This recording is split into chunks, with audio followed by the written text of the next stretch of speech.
வணக்கம். எழுத்தாளர் சுஜாதாவின் ரத்தம் ஒரே நிறம் நாவல் வாசிப்பது உங்கள் பிரமிளா. அத்தியாயம் 4. எட்வர்ட் மெக்கின்சி வராந்தாவுக்கு வந்து சுருட்டு பற்ற வைத்து கொண்டான். கதவு ஜன்னல் வழியாக எமிலி வருகிறாளா? எட்டி பார்த்தான். வருவாள், வந்தே தீருவாள். பொறுமை.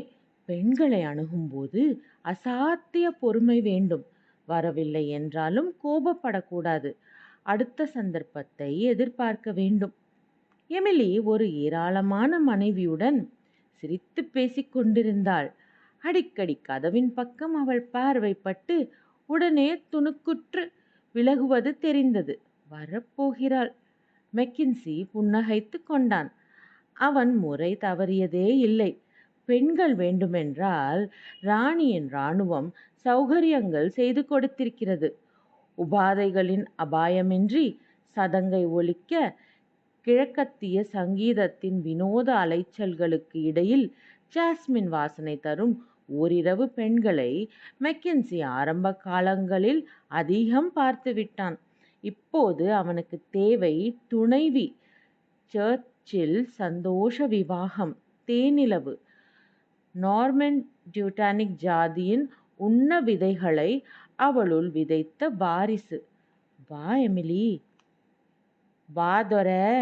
முத்துக்குமரன் செடிகளுக்கு பின் மறைந்திருந்தான். வாதொர, கிட்டக்க வா. வராம போயிருவியா? காத்துக்கிட்டு இருக்கேன், வாடா. முத்துக்குமரன் வயிற்றில் கருக்கறிவால் செருகியிருந்த இடத்தில் தித்தித்தது. உள்ளே ஆங்கிலேய குழந்தைகள் கிளியோபாட்ரா, கடல் கொள்ளைக்காரன் என்று வெவ்வேறு வேஷங்களில் தத்தம் அம்மாக்களை பார்த்து கொண்டே நடந்து சென்று திரும்பி ஒரு முறை முழங்காலை வளைத்து குனிந்து சபையின் ஆரவாரத்தை பெற்றுக்கொண்டு உடனே ஓடின. விருந்து தயார் என்று மணி அறிவித்தது. அத்தனை பேரும் அடுத்த அறை சுவைகளை நோக்கி படையெடுத்தார்கள். எமிலி தயக்கத்துடன் அங்கே அல்லது வராந்தாவில் காத்திருக்கும் மெல்லிய பாவத்திற்கு ஆட்படலாமா என்று தீர்மானமின்றி மெல்ல நடந்தாள். கதவுக்கு வெளியே எட்வர்டின் கவனம் தெரிந்தது. இச்சையில்லாமல் விருந்து மேசைக்கு சென்று ஒரு தட்டை எடுத்துக்கொண்டாள். மெக்கின்சி பார்த்து கொண்டே இருந்தான். நம்பிக்கை இழக்காதே, வருவாள், வந்தே தீருவாள். முத்துக்குமரன் பார்த்து கொண்டே இருந்தான். நம்பிக்கை இழக்காதே, வருவான், வந்தே தீருவான். மேஜை மேல் வெள்ளி பீங்கான் தட்டுக்களில் ஆர்மலு பளபளப்பு. வகைப்படுத்த முடியாத இந்திய மேற்கத்திய உணவுகளின் கலவைகள். கொஞ்சம் கேக், கொஞ்சம் பிஸ்கெட், காஃபி, வைன், மீன், வறுத்தது, வேக வைத்தது, எத்தனையோ கறி வகைகள், எண்ணெயில் துவட்டப்பட்ட கோழி, ஆர்ச்செஸ்டர் சாஸ், ஏல், கிளாரெட், ஹாக், போட்ரக மது, பதப்படுத்தப்பட்ட சால்மன், பன்றி மாமிசம், மாங்கனி, கோவா, திராட்சை. எமிலி அந்த திராட்சைகளில் ஒன்றை எடுத்துக்கொண்டு மறுபடி பாவ ஜன்னலை பார்த்தாள்.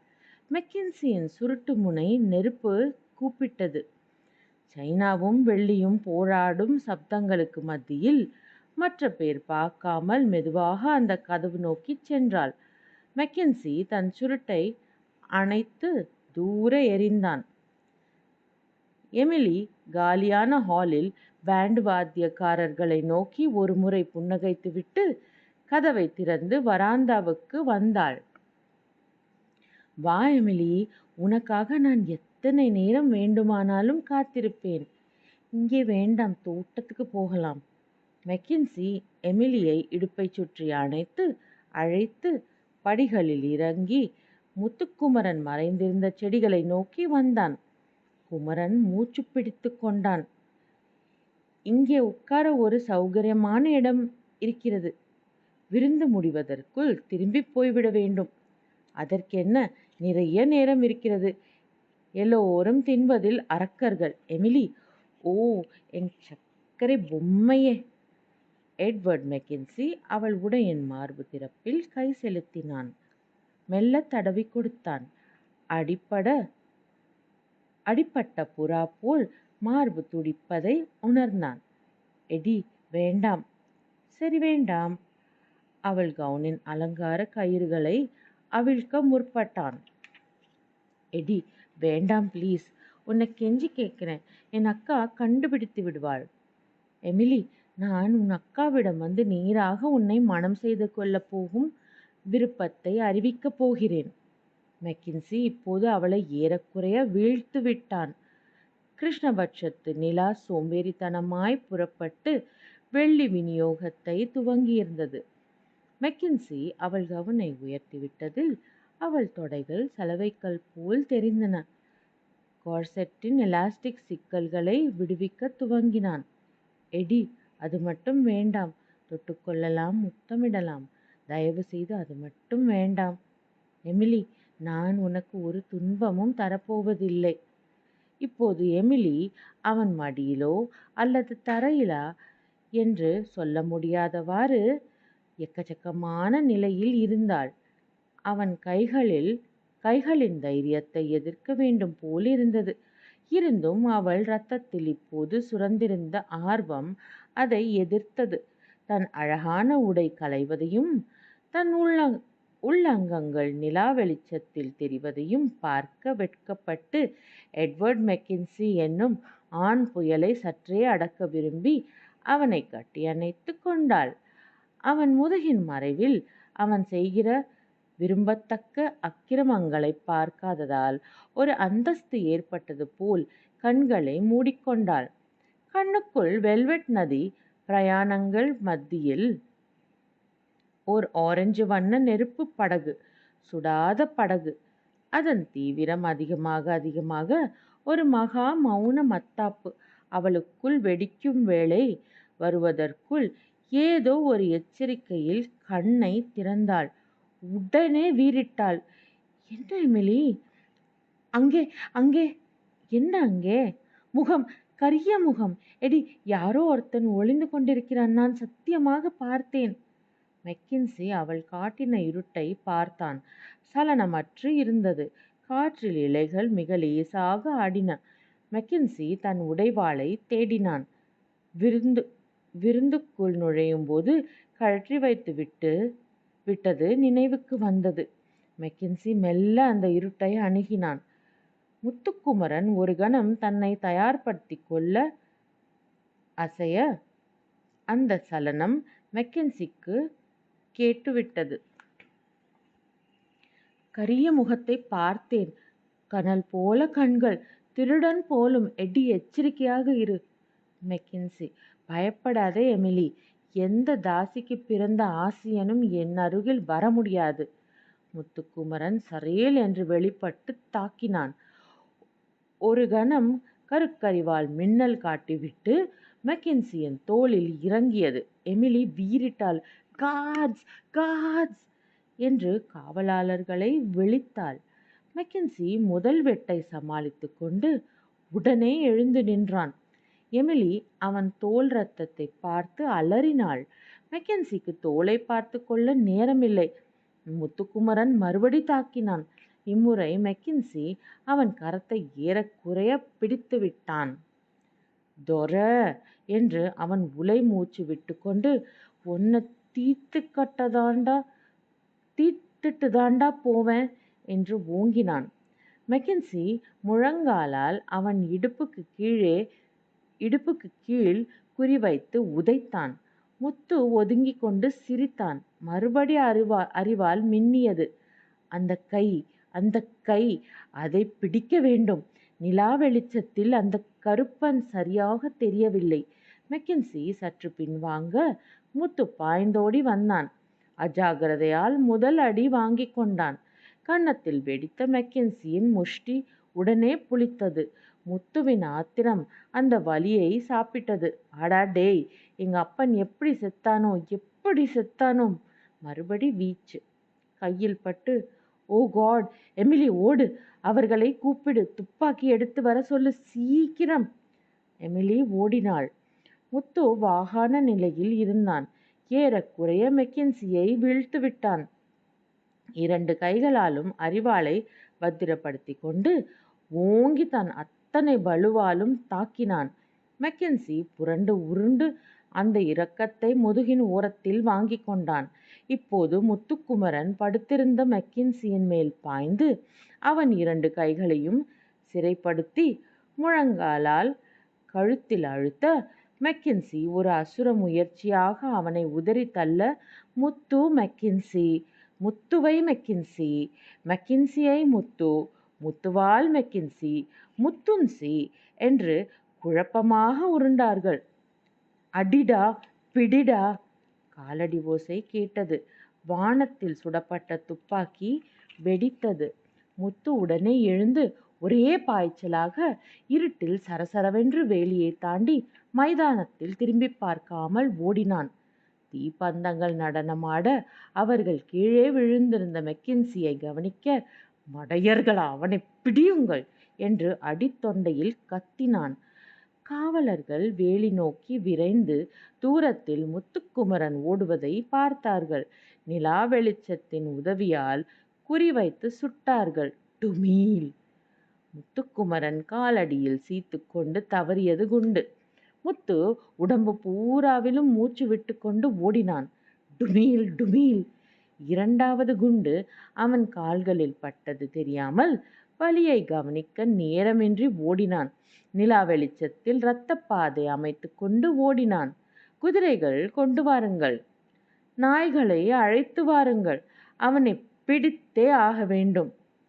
விருந்தினர் அனைவரும் வேலியோரத்தில் நிற்க, மெக்கென்சியை பத்திரமாக 4 தூக்கி கொண்டு சென்றார்கள்.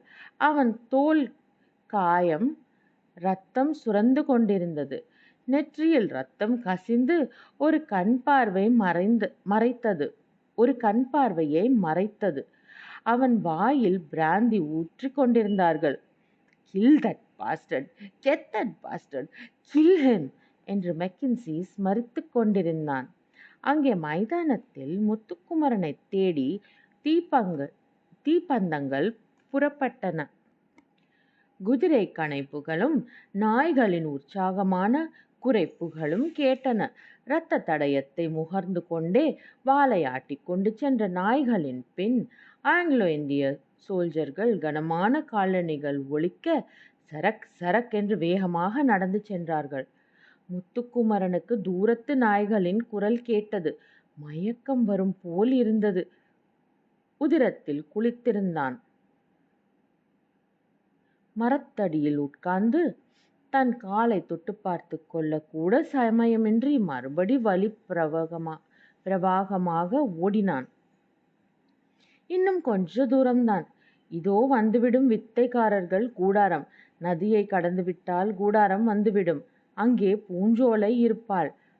அவள் பச்சிலை போடுவாள். எனக்கு சரியாயிடும். ச்சே, அந்த பயலை இன்னும் கொல்லவில்லை. அதற்குள் ஆட்காரர்கள் வந்துவிட்டார்கள். கால் மோசமாக வலித்தது. நெருப்பால் பந்து செய்து அதன் மேல் நடந்து நடந்து செல்வது போல் ஒவ்வொரு தப்படியிலும் ஒரு கத்தி குத்து. தூரத்தில் இன்னும் நாய்கள் குரைத்து கொண்டிருந்தன. முத்துக்குமரன் நதிக்கரைக்கு வந்துவிட்டான். நிலாவின் செங்குத்தான பிம்பத்தை வரி வரி வெள்ளியாக அணிந்த நதி சலசலவென்று அந்த வெள்ளைக்கார காதலர்கள் போல் பேசிக்கொண்டிருந்தது. முத்துக்குமரன் இப்போது நொண்டி கொண்டே ஆற்றை கடந்தான்.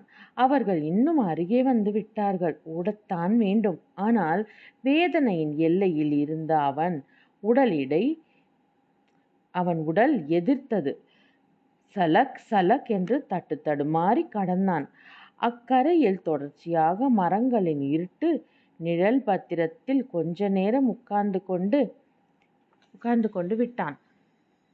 எதிர்கரையில் அந்த குதிரை சிப்பாய்கள் வரும் சப்தமும், ஆற்று குறுக்கீட்டால் மோப்பம் இழந்த நாய்கள் அங்குமிங்கும் திரிவதையும் ஆற்றை கடக்க தயங்குவதையும் உட்கார்ந்தவாறே பார்த்தான். குதிரைகள் தடுமாறி சிரிப்பதையும் கேட்டான். தீப்பந்தங்கள் எதிர்கரையில் சற்று நேரம் இணையாக மேலும் கீழும் அலைவதை பார்த்தான். அவர்கள் ஆங்கிலத்தில் பேசிக்கொள்வது கேட்டது. கொஞ்ச நேரம் பேசிவிட்டு அவர்கள் திரும்பி போவதை பார்த்து முத்துக்குமரன் பெருமூச்சு விட்டான். இனி ராத்திரி வரமாட்டார்கள். மெல்ல எழுந்து வித்தைக்காரர்களின் கூடாரங்களை நோக்கி நடந்தான். ச்சே, ஒன்றிருக்க வேண்டும். பூஞ்சோலையின் கூடாரத்துக்குள் சின்னதாக விளக்கு எரிந்து கொண்டிருந்தது. பூஞ்சோலையும் அவள் தங்கையும் ஒரே போர்வை போர்த்தி கொண்டு உறங்கிக் கொண்டிருக்க, பூஞ்சோலை, பூஞ்சோலை என்று லேசாக கூப்பிட்டான். திடுக்கிட்டு எழுந்து, யாரு என்றாள். நான் தான் முத்து. எங்கேயா போயிட்ட? உன்னை எங்கெல்லாம்? அடப்பாவி, என்னையா அது ரத்தம்? அவங்க எழுந்துட போறாங்க, மெல்ல பேசு, உள்ள வரட்டுமா? வாயா. உள்ளே விளக்கை பெருசாக்கி, எங்கேயா விழுந்த என்றாள். இல்லை, வெள்ளைக்காரன் கூட சண்டை போட்டேன். எதுக்காம்? அவனை கொல்றதுக்கு. என்னது? அது பெரிய கதை, காலையில சொல்றேன். நோவு அதிகமா இருக்கு, காலில் சுட்டுட்டாங்க, வீக்கம் இருக்குது, குண்டு கிண்டு பட்டிருக்கோ என்ன எழவோ. பச்சலை ஏதாவது வச்சிருக்கியா? இரு, தாத்தாவை கேட்டு வாங்கியாரேன். அவரை எழுப்பணுமா? எழுந்திருக்கட்டும். பூஞ்சோலை எழுந்திருக்கையில் முத்துக்குமரனின் உபரி சக்திகள் அத்தனையும் அத்துடன் செலவழிந்து போக அப்படியே அவள் மேல் மயக்கமாக சாய்ந்தான். தாத்தா, தாத்தா சீக்கிரம் வாங்களேன். என்னையா செத்து கித்து போயிட்டியா? மூச்சு வருதா? ஏய் சிவகாமி, எழுந்துரு. தாத்தாவை கூட்டியா? ராக்கா, மாடா, எல்லாரும் வாங்க. முத்துக்குமரன் அவள் மேல் பற்றி கொண்டு சாய்ந்திருந்தான். என்னையா இது, உடும்பு கணக்கா மேலே ஓட்டிக்கிட்டியே? தாத்தா சீக்கிரம் வாயேன்.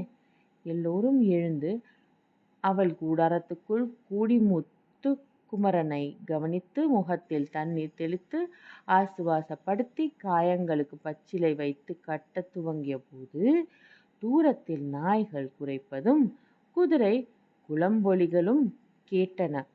இத்துடன் 4வது அத்தியாயம் நிறைவடைகிறது. நாளை 5வது அத்தியாயத்தில் சந்திப்போம். வணக்கம்.